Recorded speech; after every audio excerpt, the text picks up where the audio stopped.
Bonjour à tous, bienvenue dans cette nouvelle vidéo. On est tous les deux aujourd'hui avec Cyril. On est là pour parler des futurs énergétiques de 2050 de RTE, qui est un document qui a été publié en 2022, c'est ça? 2021. 2020, qui a pour objectif d'avoir des scénarios sur le futur énergétique de la France. Et ça parle de mix électrique, mais pas que. Et en fait, c'est important de rappeler tout ça parce qu'en ce moment, on entend beaucoup de choses sur la scène politique, notamment à l'Assemblée nationale, des députés qui se prononcent sur les sujets énergétiques, sur le développement des énergies renouvelables qui est pour beaucoup trop rapide, qu'il faudrait un moratoire sur les ENR, où on en est sur le développement des énergies nucléaires aussi. Donc tout ce sujet-là, via une production scientifique de RTE qui définit des scénarios, mis en lumière avec une politique qui est plus ou moins en lien avec ces futurs énergétiques.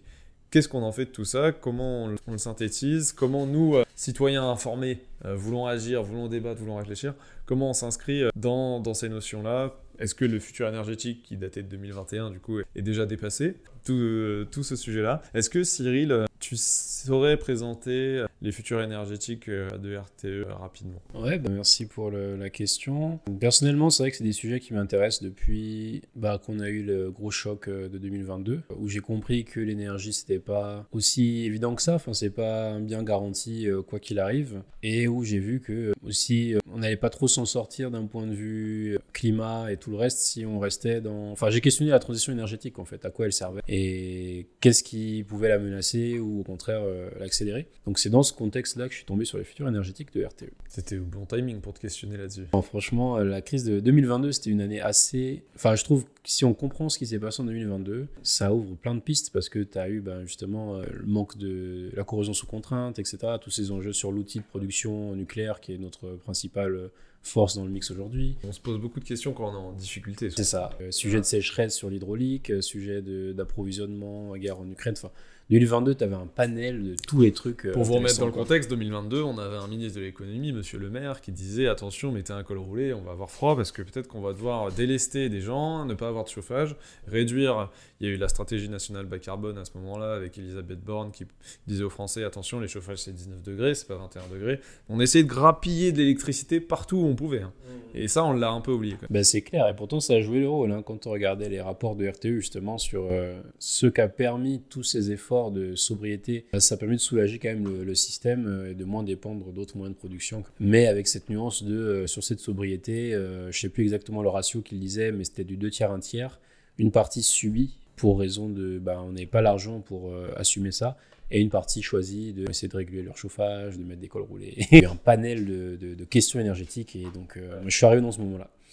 Et RTE, ça a été un peu une bouée pour clarifier certaines choses. Parce que dans le monde de l'énergie, tout le monde a un avis, mais personne ne prend le temps d'avoir cette vision globale-là. Donc tu avais plein de scénarios qui existaient déjà. Tu as l'Institut Négawatt, ça fait 20 ans, qui dresse des scénarios, et qui ont une certaine visée politique. Ouais, c'est un peu biaisé quand même. C'est ça, c'est très sobriété. C'est un rapport technique, mais avec une ligne politique assez claire. Tu as plein d'instituts qui font des scénarios, mais voilà, RTE avait ça de se dire, ok, c'est quand même l'opérateur qui est censé être neutre. C'est des gens qui connaissent les mieux ces sujets-là, et ils ont pris le temps de concerter tout le monde, ce qu'ont pas forcément fait les autres organismes. Et ça permet de toucher un premier mot, je trouve super important, sur qu'est-ce qu'un scénario finalement. Enfin, quelle place accorder à un scénario dans le débat? C'est quoi un scénario? C'est une prévision? Là, il y en a plein qui disent que c'est une prévision, il y en a qui disent que c'est une boule de cristal et que ça sert à rien, d'autres qui disent si un scénario dit que, ça veut dire que c'est possible, et du coup rien que ça permet de comprendre, ça permet de clarifier le débat, où pour moi un scénario,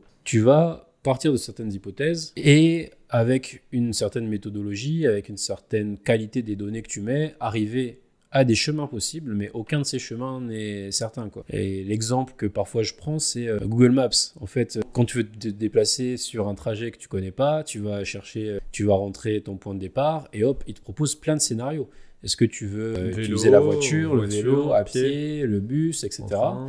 Aucun de ces scénarios n'est le futur et n'est ce qui va se passer, mais ça te donne une vision en fonction de ce que tu choisis. Est-ce que je veux minimiser mon trajet à pied? Est-ce que je veux minimiser le temps total? Est-ce que je veux minimiser le coût du trajet? Et en fait, le scénario te permet de répondre à ces questions. Après, le scénario, il va pas te donner un point B d'arrivée sûr. C'est toi qui le définis. Donc, comme nous, on a défini notre point pour le scénario. Et par contre, le scénario, si tu n'as aucun trajet dans ton Google Maps qui te dit que tu pourras le faire en moins d'1 heure, et que toi, dans ta tête, tu prévois que 30 minutes de trajet, tu peux te dire, tu joues vraiment avec le feu. Si tu tombes sur un miracle, tu t'arrives dans un hélico, il est dispo, exactement, tu découvres une pépite. Tu prends des paris plus ou moins risqués, quoi. Donc c'est ce que je transmets souvent quand je parle des scénarios, c'est dire c'est des prospectives, c'est des futurs possibles en fonction des hypothèses qui vont plus ou moins se réaliser. Ça te permet quand même d'éclairer ta décision parce que si tu as exploré toutes les voies et qu'il n'y en a aucune qui te montre un chemin que toi tu as envie de prendre, tu peux le prendre, mais tu prends plus de risques qu'emprunter le chemin qui est réputé comme étant le moins risqué à l'instant T. Donc les scénarios de RTE, c'est un peu la même chose. On a fixé un cahier des charges très clair avec 2 éléments, c'est neutralité carbone en 2050 et même qualité de service qu'aujourd'hui. C'est-à-dire que c'est très facile de limiter l'empreinte carbone si on ne garantit plus H24 tout le temps dans l'année. On s'autorise 4 heures de coupure de midi à 16 heures, peut-être c'est plus simple. Ça relâche beaucoup plus la tension sur le système. Donc ERTE, ils ont pris ça comme point de départ. Juste neutralité carbone, ils ont pris c'est-à-dire l'empreinte carbone qu'auraient tous les Français en 2050, vs ce qu'on est capable d'absorber en carbone via les forêts, via les puits de carbone naturels comme les mers, toute la biodiversité en fait. Et ils ont fait le ratio net en mode il nous faut cette neutralité carbone là parce que derrière il y avait les accords de Paris, non? Ils leur donnaient d'entrée, c'est bien que tu le précises, c'était la SNBC, donc la stratégie nationale bas carbone, qui définit la feuille de route de la France pour respecter son engagement vis-à-vis de l'accord de Paris signé en 2015 à la COP 21, qui est comment on arrive à cette neutralité carbone, dont la définition est ça, c'est avoir sur le territoire autant d'émissions absorbées que celles qu'on émet. Comme ça n'aggrave pas le problème du changement climatique qui est lié à la concentration de gaz à effet de serre dans l'atmosphère. Donc c'est la SNBC qui a dit aujourd'hui voici le mix énergétique en consommation finale, donc à peu près 1000 TWh. Voilà où est-ce qu'on devrait arriver, donc c'est pour ça que je dis qu'on a aussi fixé le point d'arrivée, où est-ce qu'on devrait arriver en 2050, donc à peu près 930 TWh à l'époque, maintenant ça a été revu à la hausse, et dans ces 930 TWh, de quoi ils se composent quoi. Au début on avait 1600, après on arrive à 930, aujourd'hui nos 1600 sur la conso d'énergie finale, on a un quart d'électricité, on a à peu près 2/3 de fossiles. L'idée, c'est de se passer des fossiles, et donc le levier le plus efficace pour nous, c'est d'électrifier. Du coup, c'est un peu le premier message contre-intuitif parfois, c'est on va consommer moins d'énergie en 2050, mais beaucoup plus d'électricité. Raison simple pour nos auditeurs, c'est qu'un système électrique, toute chose égale par ailleurs, est plus efficace qu'un système thermique. Il y a à peu près un facteur 3. Dit autrement, pour faire la même chose, tu consommes 3 fois moins d'énergie. Donc mécaniquement, si tu électrifies un usage, tu as des gains d'énergie, t'augmentes l'électricité, quoi. L'intérêt de l'électricité, il est là-dedans aussi, dans le rendement, et ça on en parle peu. Effectivement, le rendement par exemple d'un moteur électrique, il va être largement supérieur à celui d'un rendement qui fonctionne à l'énergie thermique. On est de l'ordre de 90%, 95%, même pour les meilleurs moteurs, on peut aller plus haut, minimum sur un moteur électrique, et on se rend compte à partir de là qu'on veut électrifier. Mais il faut d'abord comprendre que le mix énergétique, ce qu'on a besoin tous les jours pour vivre, c'est avant tout de l'énergie fossile. Là, tu as parlé du 2/3 fossile, un quart électrique. Les environ 10% restants, ça va surtout être de la biomasse. Et ça, on considère que c'est du renouvelable, mais c'est pas une énergie électrique. Et du coup, ça, comment on fait en fait pour transiter d'une énergie totalement fossile à plus à 2/3 à un mix énergétique qui répond au cahier des charges de la neutralité carbone 2050. C'est à ça que répond du coup. Ouais. C'est une réponse en fait, justement c'était assez angoissant pour moi à l'époque comme sujet, le fait de me dire qu'il n'y ait pas de plan. Et là, quand tu trouves les futurs énergétiques, tu vois que oui, il y a plein de réflexions, il y a plein de plans possibles. Et donc, est-ce qu'ils ont fait RTE? C'est déjà qu'ils ont concerté plein de gens, tous les acteurs de la filière, que ce soit des consommateurs, des producteurs, des gens de l'industrie nucléaire, des gens des renouvelables, des gens des réseaux, enfin tous les acteurs qu'on pouvait trouver autour de la table qui avaient un truc pertinent à dire, ont été concertés, ils ont pu déposer des contributions. Il y a eu aussi des groupes de travail, enfin voilà, ils ont fait un gros travail sur plusieurs mois pour s'assurer d'avoir les bons éléments. Premier élément décisif, c'est définir le niveau de demande qu'on veut satisfaire et en fonction de ça, dimensionner la réponse de l'outil de production. Donc sur la demande, ils ont pris donc le scénario de base de la SNBC, la stratégie nationale bas carbone, mais ils ont également élaboré des variantes qui reflètent les volontés des différentes personnes. Donc il y avait la variante dite sobriété, qui est un peu plus la vibe de Négawatt, justement, ou des gens qui vont plutôt miser sur consommer moins d'énergie avant de voir comment produire cette énergie. Et il y avait aussi déjà très clairement un aspect Ça sous-tend réindustrialisation. Il y avait une industrialisation dans le scénario comment sobre. On a vu qu'on est déjà désindustrialisé, il n'y avait pas de réindustrialisation. Donc, et c'est vrai que c'est une critique qui est souvent faite à ce scénario, c'est qu'au milieu, tu as le scénario de base, scénario qui consomme plus réindustrialisation, en bas, scénario qui consomme moins sobriété. Mais en fait, tu peux très bien faire de la sobriété et de la réindustrialisation. Et ce qu'ils ont montré dans le scénario réindustrialisation, c'est que pour la France, vu notre mix énergétique et vu notre balance commerciale où en fait ce qu'on importe vient de pays beaucoup plus polluants que nous, réindustrialiser, c'est un gain en pollution, quoi. Enfin, on évite de la pollution en réindustrialisant. Donc c'est un peu une manière de concilier la production industrielle et la sobriété que beaucoup appellent de leur vœu. C'est pas incompatible, en fait. C'est un peu mal vu comme terme, mais la croissance verte. C'est différent de la croissance verte au sens où la croissance verte, son problème, c'est pas tant local, c'est global. C'est-à-dire que tu peux faire de la croissance verte localement. Il y a des pays qui découplent, par exemple, leurs émissions de CO2 et leur augmentation de PIB. Mais est-ce qu'on arrive à faire une croissance verte au niveau macro, parce que c'est ça qui compte, c'est la tonne de CO2 émise n'importe où sur Terre, elle contribue au problème. Et le problème de la croissance verte aussi, c'est qu'est-ce qu'elle va être durable dans le temps. C'est-à-dire que forcément au début, si tu n'avais pas commencé à découpler, dès que tu fais de l'efficacité, que tu passes au renouvelable et tout, forcément, tu baisses tes émissions et tu continues ta croissance. Mais une fois que tu as absorbé cette première phase de verdissage, tu vas quand même vouloir continuer ta croissance et on revient à l'effet rebond, on se dit...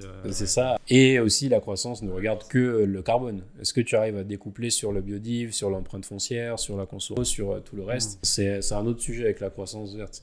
Mais sinon, oui, c'est un peu l'idée, c'est de se dire on peut concilier... Après, le carbone, c'est la température. En fait, les accords de Paris, c'est essentiellement sur le 2 degrés. C'est ça.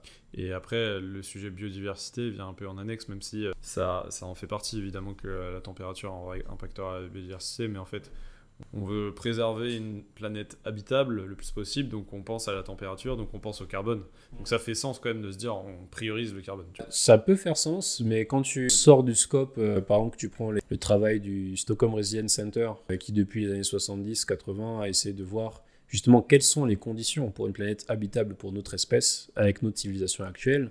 Tu vois que le climat, c'est qu'un des 9 paramètres. Et tout le monde se concentre sur le climat, mais justement avoir une biodiversité fonctionnelle, ça te permet d'avoir plein de services dits écosystémiques, avoir de l'air pur, avoir de l'eau de bonne qualité, etc. Une agriculture, pouvoir manger tout simplement. Exactement. Donc en fait, le côté climat, il est certes très important, mais disons que justement, on se focus beaucoup là-dessus. Et il ne faut pas oublier le reste qui est aussi primordial. Et d'ailleurs, le GIEC, qui est l'institut qui bosse sur le climat, a fait des rapports croisés avec l'IPBES, qui est un peu l'équivalent biodiversité, l'équivalent du GIEC pour la biodiversité, et qui montre que tu as des actions qui visent prioritairement à améliorer la situation biodive, qui ont des co-bénéfices pour la partie climat, et réciproquement, mais tu as potentiellement plus d'actions qui ont des bénéfices avec des co-bénéfices climat que d'actions qui ont des bénéfices climat avec des co-bénéfices biodives. Dit autrement, en voulant agir pour préserver la biodiversité, tu peux aussi, dans certaines mesures, agir plus pour le climat que si tu fais que l'inverse, quoi. En soi, c'est pour ça que je me permets d'ajouter ça, c'est qu'on comprend ça bien, climat, carbone, énergie, mais typiquement, beaucoup parlent de décarbonation, peu de gens comprennent le cycle du carbone. Et si ça se trouve, pour réguler le cycle du carbone, c'est peut-être mieux d'investir dans le sol pour le rendre, changer les pratiques agriculturales, dans le sens où le sol stocke beaucoup de carbone. Enfin, tu as plein d'autres leviers pour lesquels tu peux passer à côté si tu es focus que sur la partie énergie. Ils prennent en compte, RTE, ils prennent en compte certains sujets, empreinte environnementale globale, on va dire. Sur la gestion de l'eau, c'est vachement pris en compte, etc. Et donc, ils ont essayé de faire ces scénarios-là, où là, j'ai repris les chiffres. Avec le scénario de référence, comme je disais, tu arrives à 640 TWh de conso. Aujourd'hui, on est à 930. Attends, pour remettre en contexte, 930 en conso d'énergie finale au global. Ouais, aujourd'hui, ouais. Ok. Enfin, aujourd'hui, à l'époque du rapport, mais ça. Okay. Et donc là, on arriverait à 645 en 2050, scénario sobriété à 555 et scénario réindustrialisation à 752, avec la part de l'industrie qui serait assez grosse. Donc ça fixe le cap, disons... Je vous mettrai les images pour que ça soit plus clair. C'est ça qui fixe le cap en disant 2050, on veut cette transition énergétique-là, neutralité carbone 2050, etc.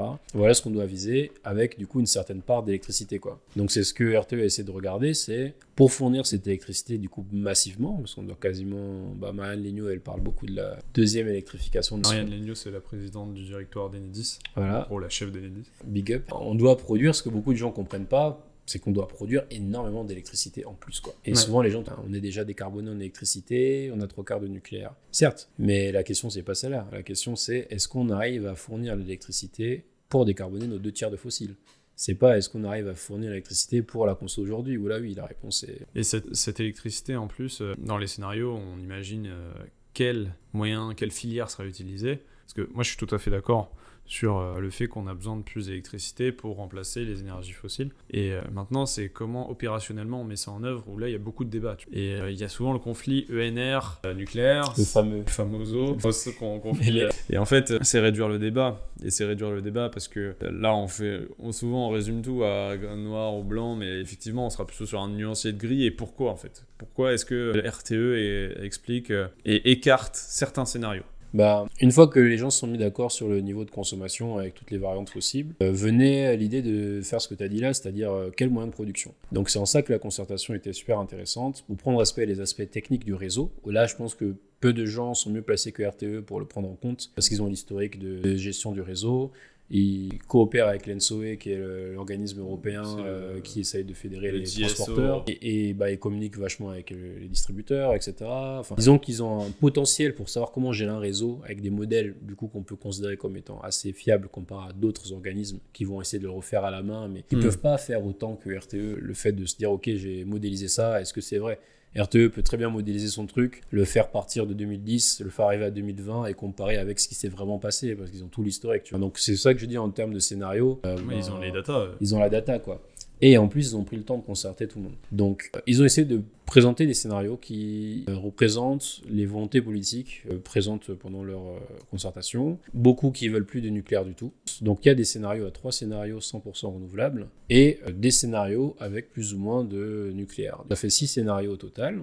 Pour dresser un petit éventail de ces scénarios, les 3 scénarios 100% renouvelables. Le plus extrême, c'est celui qui vire le nucléaire en 2050 complètement. Les 2 autres gardent le nucléaire en 2050, attendent qu'il soit fermé naturellement, donc peut-être 2060 pour certains réacteurs, etc. Et basent sur du 100% renouvelable. La différence entre les deux, c'est 2 visions des renouvelables, c'est une vision plutôt décentralisée ou une vision plutôt centralisée. Où le scénario M1 va se baser beaucoup sur du solaire diffus un peu partout sur le territoire, là où le scénario M23 va plutôt dire il y a certaines zones qu'on va dédier à développer des gros parcs plutôt que soit... Donc déjà même dans le monde du renouvelable, il y a des gros débats dessus pour savoir si tu as un peu ce fantasme de chacun veut contribuer à son échelle avec son panneau sous son toit, ou le truc de se dire non, il faut optimiser le territoire et mettre là où c'est le plus pertinent, etc. Et encore une fois, c'est pas noir ou blanc, ils ont vraiment dressé des scénarios pour donner les tendances. Donc ça, c'est les 3 scénarios renouvelables. Est-ce que dans les 3 scénarios nucléaires, il y en a 100 renouvelables ? Non. Ça qui était intéressant, c'est que le scénario le plus poussé, et là ça en fait rager beaucoup, je crois que c'est la page 162 du rapport global, le rapport complet. Là j'ai ouvert le résumé qui est en 66 pages, mais dans le rapport complet, je crois que c'est page 152 ou 162 par là, où ils expliquent ce qui a posé la limite de développement du nucléaire. Parce que beaucoup de gens disent, oui, RTE, on leur a demandé de faire un scénario avec 50% de renouvelables, de nucléaire max, et du coup, le scénario le plus poussé de nucléaire, qui est le N03, il n'a que 50% de nucléaire dans le mix final. Et alors, la confusion, elle vient, j'essaie de la comprendre, elle vient, je pense, de la loi de transition pour la croissance verte de 2015, où on avait décidé qu'on allait passer en 2025, donc c'est raté, à 50% de nucléaire, à terme. Décider politiquement de dire on n'installe plus de nouvelles capacités, on capte la capacité installée à 63 gigawatts, ce qui a la nécessité de fermer Fessenheim avant de mettre en service Flamanville. On a fermé 2 fois 900 pour mettre en service 1. Donc il y avait cette limite de capacité installée, et cet horizon à terme de dire on veut plus que 50% de nucléaire dans le mix. Et donc je pense que quand RTE sort ces scénarios et qu'il arrive au maximum à 50% de nucléaire dans le mix, beaucoup se sont dit que c'est une contrainte politique. Mais en fait, ce qu'ils expliquent dans cette fameuse page 162, c'est qu'il n'y avait pas de raison a priori de limiter à la hausse le nouveau nucléaire. La conservation de la part de nucléaire. C'est ça. Et ce qui a fait la limite, c'est vraiment une limite industrielle. Ce que les acteurs concertés à l'époque ont pu ressortir comme étant le max qu'ils pouvaient faire. Et 6 EPR2 plus 4 fois 2 EPR2, donc 14 EPR2, plus je crois que c'était 300 mégas de SMR, de Small Modular Reactor, etc., plus prolonger l'existant le plus longtemps possible. Et en faisant tout ça, c'est le scénario le plus nucléarisé de RTE, t'arrives que à 50% de nucléaire dans le mix électrique. Okay. Dit autrement, ta question c'est ça, c'est impossible d'arriver à la neutralité carbone en 2050 avec le même niveau de service qu'aujourd'hui si on ne développe pas significativement les énergies renouvelables. Et cette conclusion, elle est vraie, même si on sort de RTE, qu'on va voir dans les scénarios de mégawatts, et même si on va voir dans les scénarios des voies du nucléaire, qui ont poussé le mix jusqu'à... Ils veulent mettre 22 réacteurs en service d'ici 2050, quoi. Okay. Ils ont fait un scénario N04 dans l'idée encore plus nucléarisé que le plus nucléarisé. Ça, la même conclusion, c'est si on vise 2050, si tu te laisses plus de temps, 2100, voilà. Mais si on veut être au rendez-vous en 2050, TWh, là, le scénario des voies du nucléaire, ce qui est préconise, c'est d'avoir les renouvelables en tampon, le temps de développer vachement de nucléaire, et après le parc qu'on aura construit là pour atteindre l'objectif 2050, on le renouvelle pas, on le laisse mourir et on met petit à petit du nucléaire. Parce qu'ils ont cette vision préaffirmée du nucléaire. Donc en fait, c'est un bon premier point à retenir. Il faut des renouvelables si on veut atteindre ça. Après, beaucoup vont encore être nostalgiques et dire oui, mais c'est parce qu'on a désinvesti dans le nucléaire et tout. L'audition à l'Assemblée nationale sur la perte de souveraineté énergétique de la France l'a bien mis en avant. En interviewant plein de dirigeants politiques, industriels, on peut dire saboter la filière. En tout cas, mais maintenant c'est fait quoi. Ouais, c'est fait, on est en 2025 quoi. Faut regarder. Je pense que les gens oublient ça à un moment, c'est qu'on est en 2025 et dans 25 ans, on doit conserver une planète habitable. Et on doit le faire le plus vite possible. On a une contrainte de temps en fait. Moi je débat beaucoup, notamment sur LinkedIn, et beaucoup vivent, et je comprends, ça peut être douloureux, nous on l'a pas vécu, on le constate, etc. Plein de gens ont vu leur filière sans perspective. Mais faut faire le deuil quoi. Et si on avance vers la... faut faire le deuil de ça, et en fait c'est pas du tout pris en compte dans les débats de se dire ok, la situation du manque de développement du nucléaire elle est passée, on a arrêté, on a repris le développement du nucléaire, c'est très bien, et maintenant qu'est-ce qu'on fait pour répondre à nos engagements le plus rapidement possible. Moi si je réfléchissais au meilleur système, on en a parlé un petit peu sur la précédente vidéo sur le minage, en fait le meilleur des systèmes, ça serait une production pilotable à tout instant en soi. Parce que la demande est variable. Ça serait le plus facile en tout cas à gérer. Je dis pas, peut-être pas le meilleur, mais en tout cas le plus facile. Oui, du point de vue du réseau. Du point de vue réseau, c'est le top. C'est centralisé. On gère comme on a géré dans les années 80-90. Mais maintenant, on n'est pas dans cette situation-là et les gens le voient pas, tu vois, ils sont là, non. C'est ça, c'est que dans l'idéal, c'est nucléaire plus hydro et voilà. L'idéal, ouais.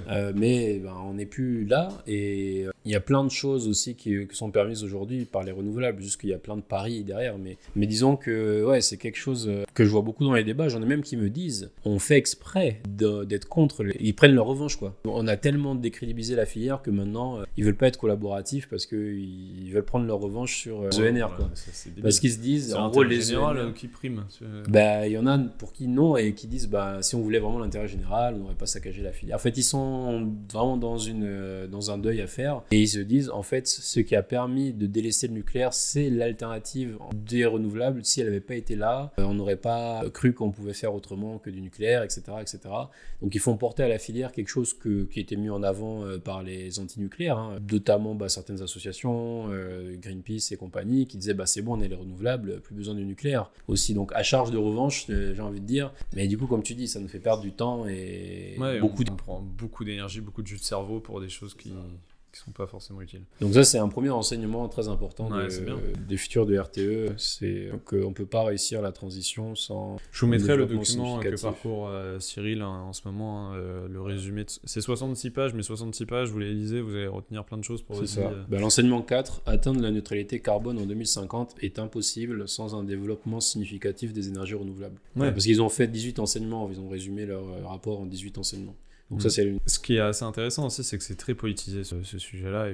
Et en fait, chacun il va de son opinion, c'est clivant. Et t'arrives sur non, mais RTE, je les crois pas, tu vois. Ça, je l'ai eu plein de fois, que RTE c'est l'État, que l'État c'est le nucléaire. Moi, ayant fait une école d'ingénieur de l'État, on m'a dit que forcément j'étais pro-nucléaire. En fait, c'est marrant parce que dans la même journée, avec les mêmes arguments, je peux me faire traiter d'anti-nucléaire ou d'anti-ENR. Ouais. En Parce que fonction pour de moi, avec qui tu parles. moi, tu je vois. me dis, RTE, c'est EDF, c'est le nucléaire. J'ai intérêt à faire un scénario qui est pro-nucléaire. Tu vois, l'actionnaire de ce document, là, celui qui paye le document, c'est EDF en fait. Hein. Ce qui finance RTE, ça va être les Français, mais aussi là, tu dois, en tout cas, donner des comptes à EDF, ta maison mère. Et tu vois, on pourrait te dire, ok, bah, tu lis ce document, t'es pro-nucléaire, et après on te dit, ouais, non, mais t'as vu, le scénario le plus nucléarisé, c'est que 50%, t'es pas ENR en fait, tu veux pas développer plus que ça les ENR. Bah, c'est un bon point. J'ai pu discuter à l'époque, comme tu sais, les arts et métiers, ils invitent souvent des grosses personnalités de l'énergie avec le groupe Énergie à INA. Je me rappelle, l'année dernière, ils avaient fait venir Luc Rémont à l'époque, 2024, janvier 2024. Et c'est au moment où la France a dit ils retirent les objectifs de développement ENR. Par contre, ils affirmaient à fond, on sortait de Belfort et compagnie, ils affirmaient à fond les objectifs de nucléaire, quoi, les 6 EPR, plus 8 en option, etc. Et donc j'avais posé la question à M. Rémont pour dire comment comprendre que, vu qu'il avait laissé entendre qu'il était dans les petits papiers, ce qui est normal, hein, qu'il s'entretenait souvent avec l'État sur ces sujets, comment comprendre qu'on retire les choses alors que même RTE dit que on peut pas s'en passer, etc. quoi. Il avait fait un discours en disant on l'a fait par le passé, le plan Messmer, une cadence à tenir, faut qu'on retrouve ça. Ouais. Et donc moi je lui dis en fait d'après ces rapports-là, on peut pas faire plus que 50% dans le mix et tout. Et il m'avait un peu envoyé bouler gentiment en disant que RTE s'occupe de ce qu'ils connaissent, quoi. Sous prétexte que dans son esprit, c'était RTE qui avait fixé cette limite. Alors que cette limite, comme le dit la page 162 ou je sais plus laquelle là du rapport, ça dit bien c'est la concertation des acteurs de la filière qui nous dit que on peut pas dépasser ce seuil-là. Et quand tu regardes, je sais que ta vidéo sur le nucléaire va sortir, quand tu regardes tous les projets nucléaires du moment, on a lancé 6 EPR2, donc c'est acté depuis un moment.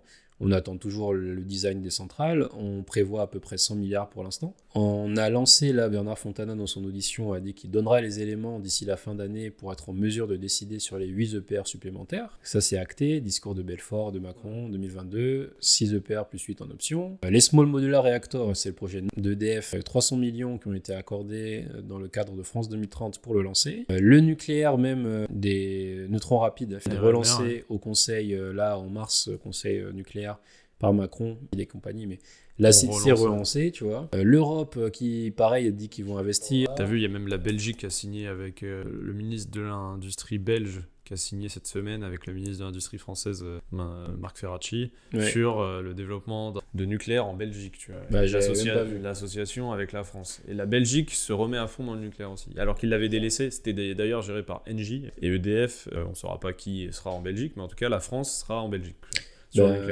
Et donc tu vois, quand on dit, les gens en fait ils veulent laisser penser que dire qu'il faut développer les ENR, ça va se faire au détriment du nucléaire, parce que historiquement ça a été le cas. Là, avec ta vidéo nucléaire, plus ce que je viens d'affirmer là, on peut pas dire que c'est le cas, parce que là on a dit EPR 100 milliards pour les 6 premiers. Le grand carénage, j'en ai pas parlé, mais combien pour pousser les réacteurs actuels au-delà de 60 ans, leur faire passer au-delà de 40 ans, pardon, leur faire passer la visite décennale 4, etc. On était au début à 50, maintenant on est à 66 milliards en euros constants. Quand on sait qu'ils ont coûté 92 à peu près, d'après de la Cour des comptes, en euros 2011.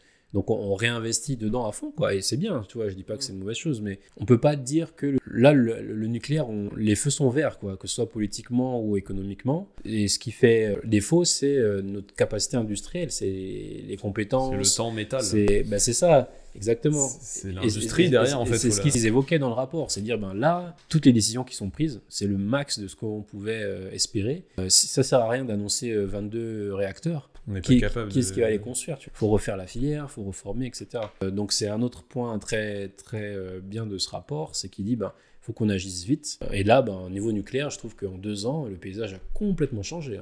Clairement. Et même le grand public, dans les sondages, est à majorité pro-nucléaire maintenant. Depuis qu'on a eu l'épisode 2022. On se rend compte de ça. Et c'est dans les crises et dans les difficultés, tu vois, comme 2022, qu'on se rend compte de ça. Et ça change tout. Parce que oui, sur les scénarios nucléaires, les 3 scénarios nucléaires, dans le premier, tu arrives à peu près un tiers, ou 25%, le deuxième un tiers, et le troisième 50% de nucléaire dans le mix. Et ce qui fait la diff, c'est est-ce que tu prolonges l'existant à fond et dans quelle mesure tu t'engages dans le nouveau nucléaire. Là, si on résume, le paysage politique qu'on a pris, ce serait plutôt le scénario N03 de RTE, donc à fond sur tous les leviers nucléaires, variante réindustrialisation, parce que on a décidé que c'était une bonne chose de réindustrialiser. Et donc voilà, et donc justement ces scénarios-là te permettent de parcourir ces... Pour donner un peu de contexte à l'échelle mondiale, j'en ai parlé dans la vidéo sur le nucléaire que j'ai sortie, elle est déjà sortie au moment où on tourne. Actuellement dans le monde, il y a 300 gigawatts de capacité installée nucléaire, la France a 63 gigawatts sur son sol, et là on développe 400 gigawatts, y compris les 14 EPR2 prévus. Donc 400 gigawatts, on va doubler la capacité nucléaire mondiale. Donc ça rejoint ce qu'on dit là, effectivement les voyants sont au vert sur le nucléaire, pas partout dans le monde, que dans les pays qui en font et qui sont capables de faire du nucléaire civil, mais ceux qui avaient arrêté reprennent, pour la grande majorité. Pas encore l'Allemagne, mais c'est d'ailleurs un sujet chez eux. Donc c'est un deuxième truc important à dire que ce rapport m'a appris, parce que c'est le mythe aussi, l'autre truc c'est le mythe du 100% renouvelable. Dans le sens où il y a des scénarios 100% renouvelables. Mais comme on a dit, à quelles conditions ? Sous quelles hypothèses, sous quels risques, etc. Donc moi au début, j'avoue que j'aurais pu penser que c'était faisable parce que c'est purement personnel, je préfère les renouvelables parce que je trouve ça plus beau, je trouve ça plus poétique d'utiliser les forces de la nature, etc. Enfin, depuis tout petit, ça me fascine qu'on puisse utiliser le vent, le soleil, etc. Ça n'a rien de technique comme argument. Et puis surtout, je trouve que ça rend plus de service dans le monde au sens où tu vas pas mettre une centrale nucléaire dans un pays qui peut pas l'accueillir, quoi. Alors que le solaire, l'éolien, ça peut permettre d'électrifier avec une qualité de service moindre que ce qu'on a ici, hein, évidemment. Mais ça peut changer la vie de plus de monde, on va dire. Donc c'est un peu comme ça que moi, je me suis tourné plus sur les sujets renouvelables et surtout les aspects réseau qui sont prépondérants dans tout système énergétique. Mais en lisant les rapports de RTE, je me suis dit que pour la France, c'était pas forcément le mieux, le 100% renouvelable. Alors que politiquement, il y en a plein qui se disent RTE a fait un scénario 100% renouvelable, donc c'est possible. Donc faisons tout ce qu'on peut contre le nucléaire. Pourquoi je trouve que c'est pas une bonne logique ? Parce que dans leur rapport, ils disent bien, donc en segment 6, construire de nouveaux réacteurs est pertinent du point de vue économique, a fortiori quand cela permet de conserver un parc d'une quarantaine de gigawatts, etc. Et en gros, ils ont fait une analyse de coûts. Donc c'est très intéressant, l'analyse de coûts, donc c'est la page 31 du résumé. Ils te prennent les différents systèmes, 100% renouvelables et plus hybrides, et ils te disent combien ça coûterait chaque année.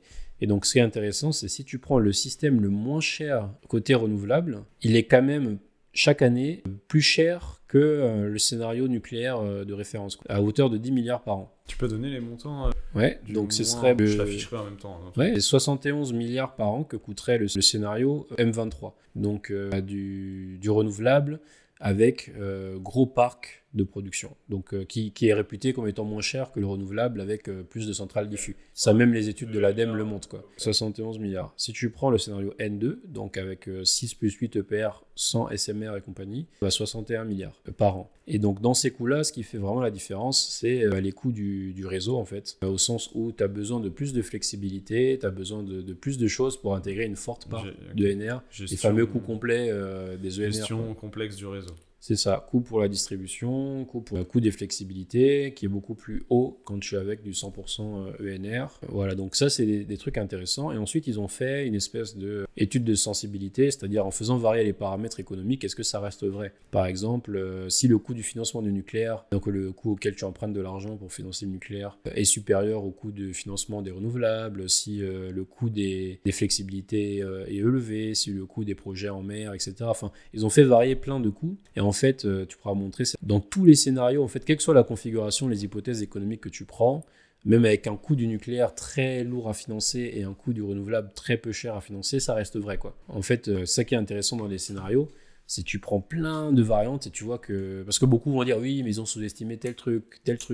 Mais en fait, non, ils ont testé toutes ces variations-là. Et c'est un enseignement qu'on peut garder, c'est toute chose égale par ailleurs, un système avec plus il y a de nucléaire dans le mix, moins ça coûte cher en termes de coût complet du système. Sous réserve de réussir à maîtriser industriellement la chose, hein, parce que si tous les EPR de maintenant font comme Flamanville, c'est sûr que ce que je dis là n'est plus vrai. Mais ils ont même pris une ligne qui était, si le coût du nucléaire est très élevé, stress test au coût de Flamanville 3, même avec ça, t'arrives avec un système nucléaire moins cher. Ok. Donc là, tu t'es rendu compte, même avec ton premier a priori, qui était pro ENR, que financièrement, tu te rentrais pas dans tes coûts en étant full renouvelable. Quoi. Disons que tu peux faire ce choix, mais c'est-à-dire que tu prives la collectivité de 10 milliards par an. Et puis dites-vous, en fait, tout ça, là, ces montants dont on parle, c'est les consommateurs qui les payent. Bah, c'est ça. C'est-à-dire que tu peux faire des choix. Hein. Moi, c'est chaque Français. Tout est possible, mais faire croire que c'est sans conséquence, c'est pas ouf. Et le deuxième argument, c'est un rapport, une partie de l'étude qui est, je vous retrouve ça rapidement, qui évalue les risques qu'encourt chaque scénario, au-delà des coûts. Donc c'est à la page 43, l'enseignement numéro 11, qui nous dit que... Les risques nucléaires devraient être plus importants que les risques ENR, non? Ça dépend de ce que tu regardes. Les scénarios à très haute part d'énergie renouvelable, ou celui nécessitant la prolongation des réacteurs nucléaires existants au-delà des 60 ans, impliquent des paris technologiques lourds pour être au rendez-vous en 2050. Dit autrement, pour que les scénarios 100% renouvelables fonctionnent, où ils ont montré la faisabilité technique, avec le fameux rapport avec l'Agence internationale de l'énergie, avec 4 conditions très fortes qui doivent être cumulatives, qu'on disait beaucoup dans l'ancienne vidéo, les moyens de pointe, le stockage, la flexibilité de la demande et les interconnexions. Si tu n'as pas tout ça, tu ne peux pas faire une forte pénétration de renouvelables. Tout ça, ça a quand même plein de risques dessus, parce que c'est des paris, quoi. On sait que ça marche à petite échelle, mais être sûr qu'on aura tout ça en 2050, c'est un pari à prendre. Et de même côté, le scénario très très très nucléarisé, il repose sur les paris de on arrive à faire tourner les centrales le plus longtemps possible, on arrive à développer le nucléaire à une bonne cadence, on arrive à faire du SMR, etc. Ce qui fait qu'ils font une vraie étude d'incertitude en fait vis-à-vis des différents scénarios. Et le scénario qu'ils considèrent comme étant le moins risqué, toutes les choses, c'est le N2. Donc N2, c'est le nouveau nucléaire 6 plus 8 EPR, quoi. Là, on est plutôt parti sur le N03. Mais le socle, la différence avec le N2, c'est les SMR et centrales. C'est quelques paris. C'est ça. Mais là, tu vois que, par exemple, on a autorisé les centrales. Ils commencent à discuter pour 60 ans. Les États-Unis commencent à discuter pour 80 années. Et il me semble que c'est tombé, là, ce mois-ci, une décision qui autorise une vingtaine de réacteurs à être prolongés au-dessus de 60. Au-dessus de 60 au-dessus de 40, pardon. Au-dessus de 40, ouais. Ouais, jusqu'à 60. J'ai vu plus 10 ans. Plus 10 ans, oui, c'est ça. Ouais. Donc, en soi, tu vois, c'est sur ces hypothèses-là qu'on peut se dire, OK, là, on est plus en ligne avec le N03. On a levé des incertitudes. Parce qu'il disait, on ne sait pas si l'autorité de sûreté nucléaire va autoriser les réacteurs, etc. Okay. Donc, maintenant qu'on a dit tout ça, est-ce que notre classe politique le sait? C'est un sujet, tu vois, parce que en fait, on produit des documents, des travaux importants, et c'est vers des décideurs, tu vois. Il y a les décideurs de RTE qui vont développer leur réseau, et les décideurs d'Enedis qui vont développer leur réseau aussi. Mais tu vois, les grandes directives, les grands plans vont être mis en place par le gouvernement, validés par l'Assemblée nationale, parfois proposés par l'Assemblée nationale. Le président essaie de donner une vision, un cap, etc. Mais quand j'entends certains débats à l'Assemblée nationale sur on produit trop d'énergie, il faut arrêter les ENR, est-ce qu'on est dans le vrai? Est-ce que, là c'est un peu rhétorique, mais est-ce que y a quand même un fond de vérité ou quand même, c'est-à-dire qu'on a trop vite développé les énergies renouvelables, on est dans un temps, une cadence trop importante et il faudrait quand même se mesurer, ou non, on doit continuer comme on est parti et se dire l'électrification suivra à tous les coups. Tu vois. C'est un sujet extrêmement complexe. Je pense que déjà une première chose à dire, c'est que 80% des éléments de débat sur ce mix énergétique sont répondus là-dedans, où il y a des questions qu'on devrait plus se poser parce que certains enseignements de RTE restent vrais, quel que soit le niveau de consommation, quel que soit le chemin qu'on prend, quoi. Donc ça, c'est un premier élément. Ensuite, tu as des éléments qui sont venus nuancer vachement ces rapports. Donc, je vais citer juste 2 trucs. Donc, la commission souveraineté et indépendance énergétique à l'Assemblée nationale. Tu as eu 150 heures d'audition de personnalités qui sont venues expliquer la réalité du terrain, parfois en contrastant avec ce que RTE prévoyait. Mais c'est pas étonnant parce qu'elle se basait sur le passé, elle prenait pas le même cadre de réflexion. Et donc ça, forcément, c'est rentré dans la tête de certains sur, ok, c'est très bien les plans futurs, mais il faut déjà qu'on règle les sujets présents, tu vois. Tu as eu une deuxième commission plutôt portée vers l'avenir, donc celle au Sénat, sur production, consommation et prix de l'électricité. Horizon 2035 et 2050. C'est un super travail, hein, je t'écoute. Ben oui, non, mais je suis d'accord. Le Sénat, je trouve que c'est pas assez diffusé. Hein. Moi, je vois des vidéos de temps en temps, je sais pas si t'as ça, toi, dans ton feed YouTube, des 1h30, 2 heures d'interview d'un grand cadre d'une entreprise ou d'un politique. Souvent, c'est un peu long. Quoi. Et certains, ça me passionne, j'y vais. Mais je trouve que ce travail-là que fait l'Assemblée nationale ou le Sénat sur ces commissions parlementaires, il faut quand même un peu se mettre dans les sujets pour les comprendre. Tu vois. Pourquoi on n'a pas la radio qui en parle ou les grands médias? C'est un truc que, quand même, je trouve. Moi, c'est comme ça que je me suis formé, si tu veux. C'est mes meilleurs cours d'histoire industrielle. En fait, je t'ai dit 150 heures pour le truc à l'Assemblée, 60 heures au Sénat, j'ai tout regardé. Et tu vois, mais toi t'es déter, tu vois, t'es motivé. Et du coup, j'ai appris énormément de nuances, de finesse, de comprendre où est-ce qu'il y avait de l'ego, de la politique, de l'économique, de l'incompréhension, de la frustration, etc. Et tous ces trucs-là, tu peux pas les saisir dans un rapport. Et ça module beaucoup le débat, où pour moi, la ligne directrice reste vraie. Mais quand tu mets les chiffres ou que tu mets certains scandales en avant, etc., bah, tu comprends beaucoup mieux les sujets, quoi. Et je suis d'accord avec toi que c'est un travail de qualité, parfois orienté, mais il s'arrange pour avoir dans celui qui mène l'audition, et enfin, d'être toujours de deux partis différents, essayer de faire en sorte que ce soit neutre, et remettre des rapports qui sont transpartisans. C'est hyper précieux. Dans un monde hyper polarisé politique, leurs rapports sont des micro-consensus entre partis politiques, quoi. Donc c'est pour ça que je les conseille, en fait, à lire les rapports au moins. Mais sinon, il y a les auditions. Et moi, j'essaye de faire ce travail sur LinkedIn. Petite fierté, je vois de plus en plus d'extraits de vidéos de ces auditions dans des posts. Ouais. Avant, j'en voyais pas. J'ai commencé en faisant ça, justement. En donnant la parole, quoi de mieux pour casser une idée reçue que de mettre la personne qui s'y connaît, donc le gestionnaire du parc du nucléaire qui t'explique que c'est pas vrai, qu'il y a une usure de l'outil, l'autre qui t'explique la partie financière. En fait, je donnais la voix aux pros pour justement éclairer le débat, parce que sinon tout le monde, comme toi et moi, dans son canapé, on spécule comme des gens intelligents. T'es au bar, c'est le PMU, non, moi je pense ça, oui. Alors que c'est pas actualisé, donc j'incite vachement les gens à... Quand je fais des temps d'intervention, que ce soit sur les réseaux ou en présentiel, je donne vie à ces rapports-là, à ces auditions-là, que c'est là qu'il y a de l'info de qualité, sachant qu'il faut avoir conscience des biais des personnes qui s'expriment, qui ont leur objectif. Mais ça qui est intéressant, c'est que quand on auditionne 140 personnalités, t'as quand même un bon panel après du sujet, quoi, tu vois. Bon, normalement, l'intelligence collective fait un peu... essaye de t'arriver à quelque chose d'intéressant à la fin, quoi. Et t'as tous les points de vue. Par exemple, l'Assemblée nationale, ils ont été très critiques des fournisseurs d'électricité, en disant qu'ils servent à rien. Au Sénat, ils ont interviewé les fournisseurs d'électricité, et t'apprends plein de choses sur le rôle d'un fournisseur dans le marché, etc. Donc en fait, c'est ça qui est intéressant pour avoir des visions.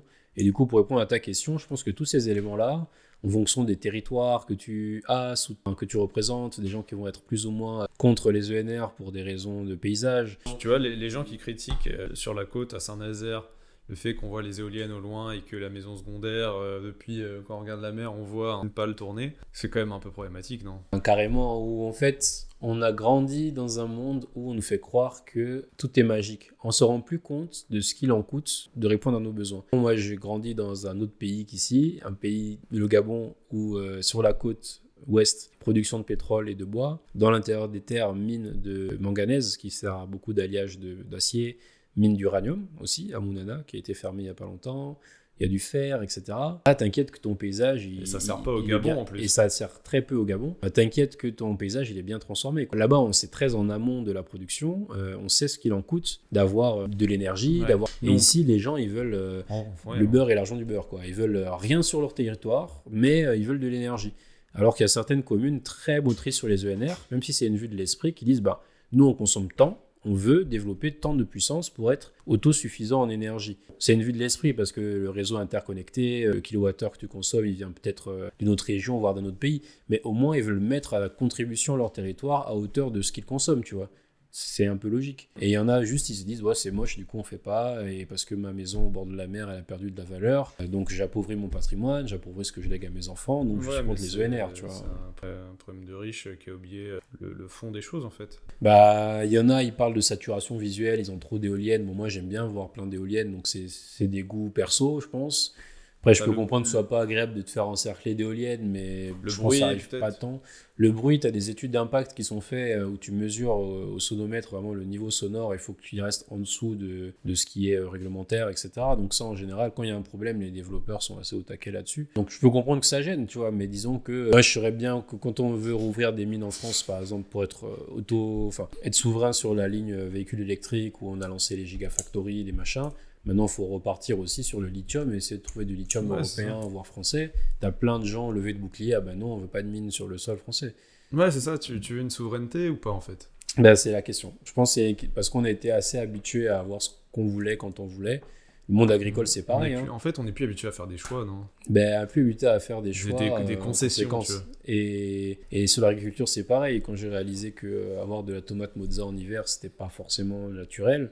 C'est délicieux quand même. Mais est-ce qu'on est prêt à mettre plus dans notre alimentation pour avoir une agriculture plus responsable ? Ça, tu peux pas acheter des tomates en hiver, tu vois. C'est ça. Donc en fait, je pense que c'est juste qu'on a complètement décorrélé notre mode de vie, notre confort de ce qu'il en coûte. Ouais. Et je pense que ça explique plein de choses. On a grandi dans un monde magique, quoi. C'est vraiment Et ça. maintenant, on se réveille parce que les ressources sont limitées. Et qu'il faut relocaliser certaines ressources qu'on n'a plus. Ça. Et là, j'entends derrière dans les commentaires, non, c'est pas limité, il y a tant de gisements, machin. Quand je dis les ressources, c'est l'accès aux ressources dans des conditions économiquement pérennes. Voilà, c'est quoi. Physiquement, oui, il y a des ressources partout dans la croûte terrestre, ok, pourquoi pas. Mais ce qui est intéressant, c'est à quoi on a accès, dans quelles conditions, pour combien de temps, etc., à quel coût. Tout. Socialement, avec qui va miner. C'est ça. Donc là, on voit qu'on est contraint sur l'approvisionnement et donc on redécouvre avec douleur que on ne peut pas avoir le beurre, l'argent du beurre et tout ce qui s'ensuit. Il y a un gros sujet agriculture en ce moment en France. On sort du débat, là. Je veux juste un mini aparté sur rapidement la loi du plomb où il y a quand même une grosse partie de la population qui veut manger à des prix raisonnables et compétitifs, mais qui veut pas de pesticides, qui veut pas d'élevage intensif. Donc c'est pas forcément compatible, quoi. Je veux bien, t'acceptes d'aller au marché, payer tous tes trucs bio locaux, et quand t'as les moyens, c'est très bien. Mais on se rend compte qu'il y a quand même un souci de pouvoir d'achat pour beaucoup de Français. Et dire aux Français, va falloir mettre un peu plus la main au portefeuille pour manger, c'est pas forcément toujours écoutable. Donc du coup, on se retrouve dans des situations où les agriculteurs, pour vendre, ils sont sur un marché européen, ils sont obligés de se retrouver à devoir utiliser du pesticide. Ils font pas toujours ça par plaisir, quoi. Et donc, tu vois, ces sujets-là, on les retrouve sur l'agriculture, au-delà de l'énergie, et en fait, c'est un sujet général, quoi. Moi, ça illustre bien, pour compléter ton aparté sur la loi du plomb, vu que c'est l'actu. C'est une tension que j'ai saisie depuis longtemps, mais sur plein de sujets, entre écologie et économie, et où tu vas te dire, un raisonnement très classique, économiquement, on est sur un marché européen, voire mondial. Si on laisse rentrer sur notre marché des productions qui ne respectent pas les mêmes règles que nous, et que ces règles-là nous rendent moins compétitifs, on se tire une balle dans le pied, parce qu'on aura une belle jambe d'avoir une agriculture durable chez nous, mais elle sera juste pas là, et du coup on sera inondé, on aura non seulement plus d'agriculture, et en plus on aura une agriculture qui ne respecte pas les règles qu'on voulait au début. Mais dans le même temps, je comprends l'autre point de vue qui est de te dire, agriculture qui utilise des perturbateurs endocriniens, baisse de fertilité, cancérigène, etc. Même de santé. À quoi ça sert d'avoir une agriculture rentable si ça nous tue, et que ce qui fait un pays, c'est son peuple. Si tu n'as plus de démographie, que tu n'es même plus en capacité d'être fertile, à quoi ça te fait une belle jambe d'avoir une agriculture rentable. Et quand tu concilies les deux, je trouve que souvent on est dans une impasse, alors que tu as plein de voies de sortie. Par exemple, au Costa Rica, ils ont mis en place un paiement des agriculteurs pour les services environnementaux. En fait, tout est dans comment tu comptes la valeur. Aujourd'hui, on accorde de la valeur qu'au fait d'avoir une pomme, tu vois. On n'accorde pas de la valeur au fait que cette pomme-là, son moyen de production, ait permis un meilleur usage des sols. Du coup, le sol va stocker plus de carbone. Il y a eu moins d'infiltration de pesticides. Du coup, l'eau derrière pour la traiter dans la nappe phréatique qu'on utilise, ça coûte moins cher. Tu permets un habitat, meilleure santé, des insectes avec ton verger. Meilleure biodiversité, etc. En fait, il y a plein de ce qu'on appelle en France les services écosystémiques qui ne sont pas valorisés monétairement. Et donc, tu vas dire le bio coûte plus cher que le conventionnel. Mais c'est pas forcément vrai. Si tu comptes ce qui compte vraiment, et juste que c'est dur à chiffrer, quoi. Et Costa Rica, ils ont mis ça en place.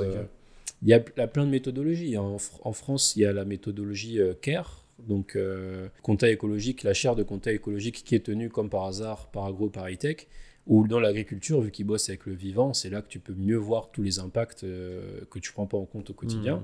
Tu as plein de méthodologies. Par exemple, l'INRA, il bosse sur un sujet sur l'eau. Comment tu valorises un agriculteur qui arrose juste ce qu'il faut et au bon moment? Parce que si tu arroses en pleine journée, ça s'évapore, donc tu as gaspillé de l'eau, c'est pas toute l'eau que tu as dépensée qui va dans la plante. Si tu arroses plus que ce que la plante a besoin, elle a un certain système racinaire, donc ça sert à rien d'arroser trop parce que le reste va pas lui servir, etc. Comment on t'incite les agriculteurs à s'embêter, à s'équiper de capteurs, de machins qui permettent de bien réglementer ça?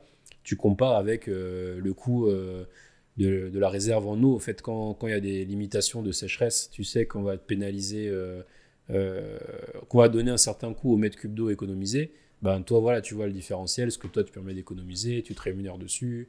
Les frais de traitement de l'eau, la qualité de l'eau, des nappes phréatiques pour qu'elles soient potables. Tu fais un test, une eau agriculture conventionnelle, une eau agriculture bio. Hop, combien te permet d'économiser une agriculture bio sur ton traitement de l'eau? Boum. En fait, tu as plein de choses à En fait, tester. c'est faire de la comptabilité de la planète, quoi. Exactement. On n'est pas habitué à faire ça, mais... Bah, on a été dans un monde où on n'avait pas besoin de le faire. Ouais, ça, maintenant, et on va maintenant, le faire. il faut, et donc il y a plein de On choses va qui compter émergent. les mètres carrés sains, les mètres carrés pas sains, on va compter, ouais, voilà. Les capitaux environnementaux. Ouais, c'est ça. Puis il n'y a Ok. pas que les capitaux financiers. Bon, voilà, petit aparté. Ouais, petit aparté. Mais il y a des moyens, et sur le prix, c'est pareil, tu vois. Plein d'études te montrent qu'on met de moins en moins notre budget. En fait, dès qu'on gagne du pouvoir d'achat, ça doit être dans les loisirs. Ouais. On se dit pas, ah, j'ai gagné du pouvoir d'achat, je vais peut-être mieux manger ou mieux m'habiller. On le fait, hein, certains, Mais moins. moins. Alors que tu as des initiatives comme C'est qui le patron? Ça fait 15 ans qu'ils existent. Ils ont des marques de lait, de beurre. Cahier des charges, les consommateurs et les producteurs définissent ce qu'ils veulent dans leurs produits et le partage de la valeur. Quelle part de ce que je paie va nourrir l'agriculteur, le distributeur, etc. Après juste... Et ça marche trop bien. Donc en fait, il y a des solutions, mais disons que oui, on tombe vite dans le débat. Ouais, ouais. Et puis, tu vois, il y a eu quand même un éveil diplomatique sur la loi du plomb avec la pétition là, qui fait plus de 2 millions de signatures. C'est très bien, en vue des élections présidentielles de 2027, on peut espérer aussi quelque chose du type sur l'énergie, tu vois. Ça peut être, je sais pas, le Shift Project par exemple, tu sais qu'ils ont soulevé beaucoup d'argent, plus de 2 millions peut-être maintenant, 4 millions, oh la vache, putain, j'ai pas suivi. 4 millions pour imaginer un futur différent pour la France. Tu vois, est-ce qu'ils vont produire des documents, des choses intéressantes, comment on les applique, comment on éveille chacun des Français à cette production du Shift Project. Ça peut être le Shift Project ou n'importe qui, hein, mais tu vois, c'est le sujet dont on parle. Là, agriculture, ça touche les gens, tu vois, manger, voilà, tu vois. L'énergie, jusqu'à ce que leur facture ne grimpe pas, c'est dur en fait d'aller les atteindre. Et quand tu vas toucher les gens et la population, tu vas toucher les politiques, les décideurs, tout ça. Et c'est triste à dire de voir que le nucléaire, ça a changé dans la mentalité des gens à partir de 2022 où on en a pris conscience que la facture d'électricité a augmenté pour une raison qui était un mix électrique qui n'était pas fiable, tu vois. Et est-ce que toi, tu as des pistes un peu de comment tu peux faire un sursaut, de diplomatie, pas de diplomatie, de démocratie, pardon, et d'investissement des citoyens dans l'énergie, tu vois. Bah, il y a plein de gens qui disent qu'il n'y aura pas de quoi transitionner que quand on sera dos au mur, tu vois. Donc ce que tu viens de décrire là exactement, où c'est très humain de se dire j'attends d'avoir le problème pour m'en occuper. Donc il y a plein de gens qui sont pas très optimistes sur le fait qu'on va planifier les choses et plutôt qu'on va réagir dans l'urgence. Donc bon, faut quand même le dire qu'on peut pas le nier et c'est un peu ce qu'on observe, c'est que en cas de crise qu'on se bouge. Pour contrer ça, je pense qu'il faut déjà faire les choses comme ce que le Shift fait, c'est-à-dire que comme tu l'as si bien dit, 4 millions, rappelons-le, pour le mettre en contexte, c'est énorme, en moins d'un mois. C'est un budget de campagne présidentielle. Hein. Enfin, la campagne de Macron, je crois que c'était à peu près 12-15 millions. La campagne de Valérie Pécresse, peut-être 5, 4. Enfin, on est sur un budget de campagne. Ça avait fait des mèmes, d'ailleurs, l'endettement de Valérie Pécresse pour sa campagne. Ouais. Et parce qu'elle n'avait pas pu être remboursée vu qu'elle n'avait pas Elle dépassé avait les pas eu 5%. 5%, un truc comme ça. Et donc, leur but, c'est d'aller parler aux gens pour que les gens remontent leurs difficultés, filière par filière, pour élaborer des plans de transition où les gens s'y retrouvent. Le problème aujourd'hui de la plupart des discours, c'est que les gens s'y retrouvent pas. Ils voient pas ce qu'ils vont y gagner, ils voient que ce qu'ils vont y perdre. Et donc sur l'écologie, ça va être le classique privatif, faut voyager moins, hein. En fait, il n'y a pas vraiment de gens qui vont essayer d'aborder les choses sous l'angle ok, voici vos problématiques aujourd'hui, voici ce qu'il est nécessaire de faire, que vous le veuillez ou non, voici ce que vous pouvez gagner à court, moyen, long terme, quoi. Donc je pense que c'est un discours adopté par beaucoup de gens qui se revendiquent de l'écologie ou d'une certaine radicalité de pensée, d'essayer de penser pour les gens plutôt que contre eux, parce que tu ne feras pas bouger les gens contre leur... En fait, il y en a plein, ils se disent c'est nécessaire de faire, du coup, il faut que les gens fassent. Mais ça ne marche pas comme ça, le changement, tu vois, même à notre échelle. Donc je pense que... Si je te dis sur le sport ou sur l'alimentation, il faut que tu manges, je sais pas, du coup, attends, un truc... faut que je vois des oranges. Faut que tu manges 3 oranges par jour pour être en bonne santé, tu vois. Il faut de la vitamine. Si tu détestes les oranges, c'est exactement ça. Ou moi, typiquement, je sais que je suis un peu en surpoids. Je sais ce que je devrais faire et ce que je devrais pas faire, mais est-ce que je le fais? et si je le fais pas, pourquoi j'y arrive pas? Et donc je pense qu'il faut créer cet environnement un peu comme un coach sportif ou nutritionnel où en gros tu as plein d'assauts comme ça. À Angers avant tu avais l'asso Alizé, elle organise des petits challenges par famille où ils doivent réduire les concours sobriété, quoi. Ils doivent aller à la chasse au gaspillage et à la fin celui qui gagne a une récompense. Enfin c'est un peu gamifier les choses et ça commence très tôt et le faire un peu en compète. Tu as Ecojoko qui fait ça aussi. Faut que tout devienne jeu en fait, parce que de base ça va être un peu chiant. Enfin, faut bah, pas c'est se ça. cacher. Il faut gamifier et voir que tu as de l'incentive, comme ils disent, donc des incitations, des récompenses à le faire. Et la plus efficace, c'est monétaire, évidemment. Et donc, Ecojoko, ce qu'ils font, c'est ils te mettent un compteur dans ta maison. Tu branches une clé sur ton Linky. Tu as un compteur déporté où tu vois ta conso live. Tu vois, là, je soutire tant de kilowatts, etc. Et en fait, ça te permet de contrôler comme ta vitesse, quoi. Si tu vas trop vite, tu vois ton cadran et tu ralentis sur la route. Bah là, c'est pareil. Et en faisant ça, il te propose aussi des pistes d'amélioration. Il va analyser les appareils qui sont sur ton réseau grâce à de l'intelligence artificielle. Il connaît la signature, un four, voilà, ça telle montée en charge, etc., un ordi et tout. Et il te dit, bah là, tu as laissé ça allumé, tu aurais pu l'éteindre, etc., etc. Donc, c'est un outil qui t'accompagne et en moyenne, ils disent que tu fais 18% d'économie la première année. Okay. Donc, il y a plein d'outils comme ça qui peuvent être fun et avoir des incitations financières. Okay. Et parler des sujets. Plus on a en parler de manière simple. En diffusant cette vidéo.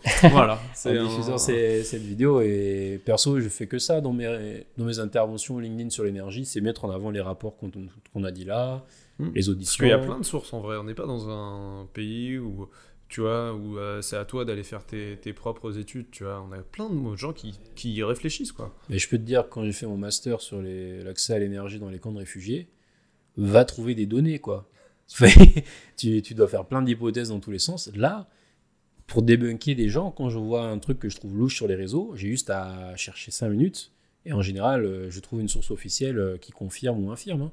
Il y a RTE qui fait un travail énorme de mise à disposition des données en transparence, EDF sur le parc nucléaire, Enedis sur le réseau de distribution, la CRE aussi, plein de publications. Le Sénat, l'Assemblée nationale. Voilà, en fait, il y a énormément de données.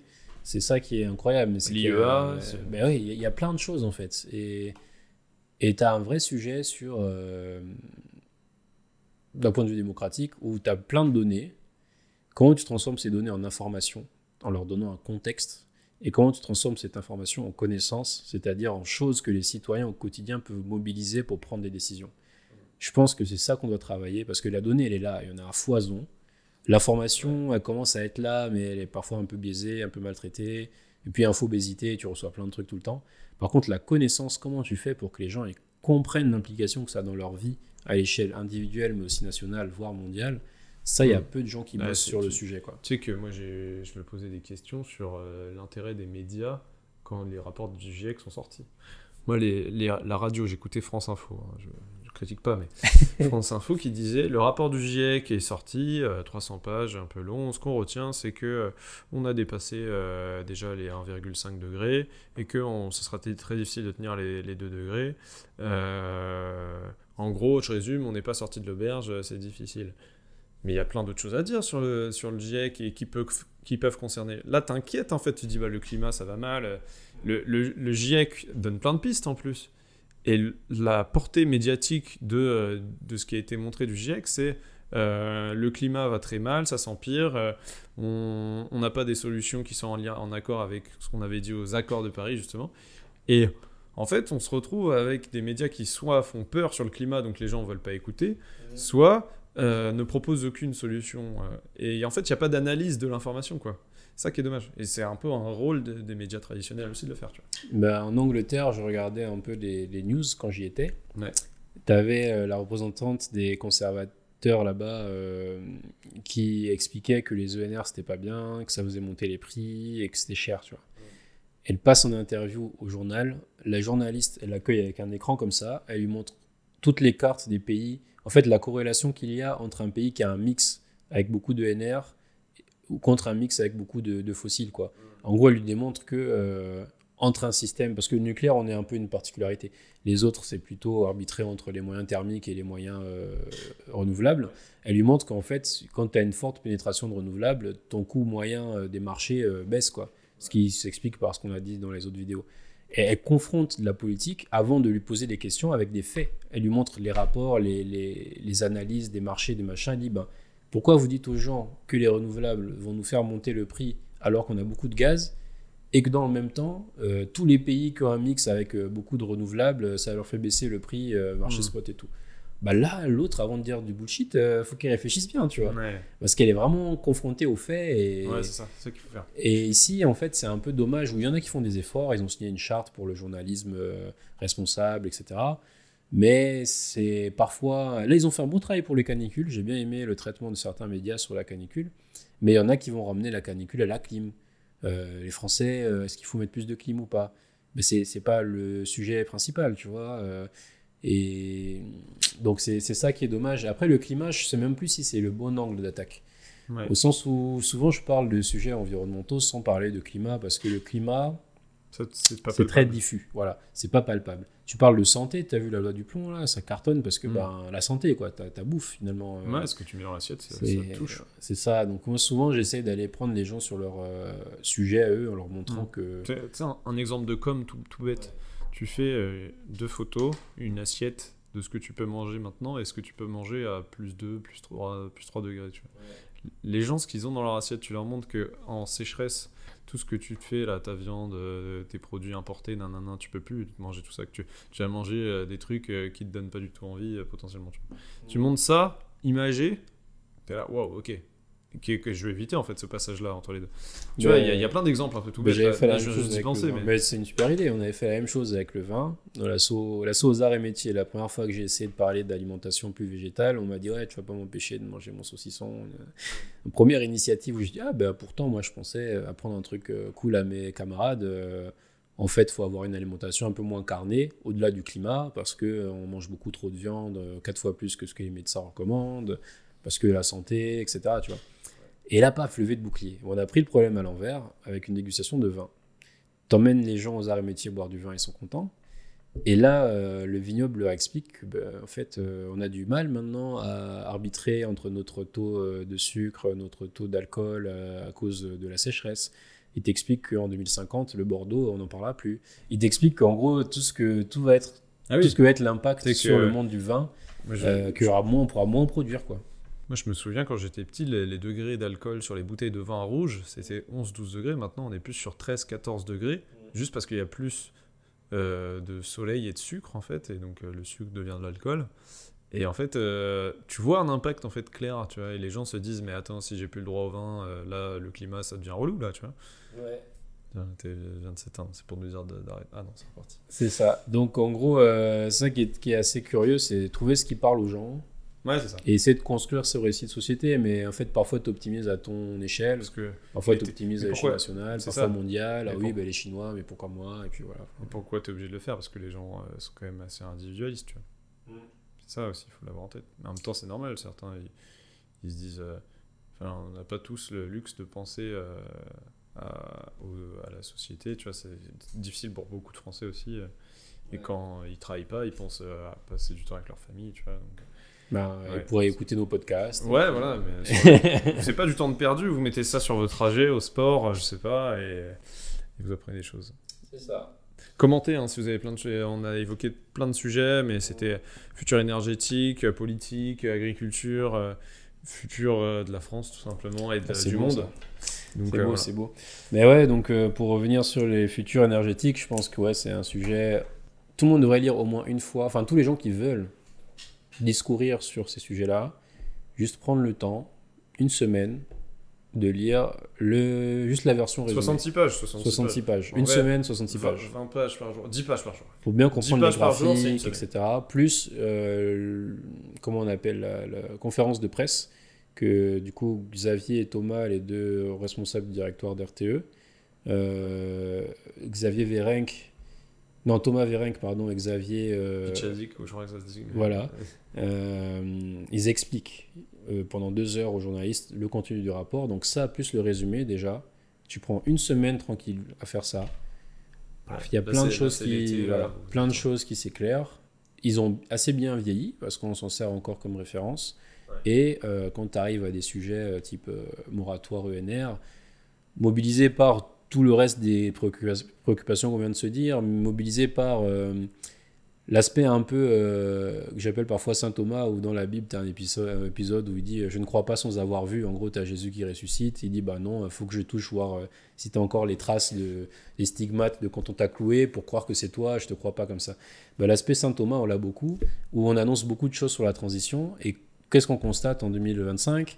Plus de prix négatifs, des coûts, enfin on écrète les productions, etc. Donc les gens se disent « Ah, mais on a plus de NR, ça résout pas nos problèmes ». Mais ils ont une vision très court-termiste, et parce que les conditions pour que les ENR résolvent les problèmes, c'est plus d'électrification, c'est tout ce dont on a parlé avant aussi. Donc il y a cette vision-là où il faut préserver le système maintenant, sa sécurité, le système qu'on opère au quotidien, sans pour autant hypothéquer l'avenir, où tous les rapports montrent que si on stoppe les ENR, c'est qu'on dit adieu à la neutralité carbone en 2050. Et donc tu peux décider, moi je connais des gens qui disent en fait rien à faire de la neutralité carbone en 2050, je préfère sécuriser le système existant. Le PDG d'EDF, Henri Proglio, lui il dit carrément en fait je veux pas les nouveaux EPR, ils sont trop chers à construire, et même si on y arrive ils sont trop gros, je veux pas le nouveau nucléaire, il faut investir dans le nucléaire existant, etc. Si tu suis ça, c'est très conservateur, au sens où oui, c'est sûr que là tu prends pas de risque, c'est pas cher et les gens ont de l'électricité. Mais par contre, tu te condamnes complètement toute possibilité de réussir la transition, quoi. Donc si tu veux pas réussir la transition, c'est cohérent. Donc c'est un peu ça que les gens doivent réussir à... Parce qu'il y en a plein qui utilisent RTE comme une bible. C'est pas non plus une bible. Et, encore une fois, elle a exploré des pistes, quoi. Et si tu accordes moins de valeur à la neutralité carbone que tu en accordes à l'équilibre du système tel qu'il est aujourd'hui, oui, c'est sûr que ça te passe au-dessus et que tu vas dire qu'on a trop de NR, etc. Et je l'entends. Moi, je dis juste que j'ai fait un choix entre ce à quoi j'accordais le plus d'importance. Donc voilà, c'est pas une vérité absolue, mais c'est un outil intéressant pour comprendre les débats. Complètement.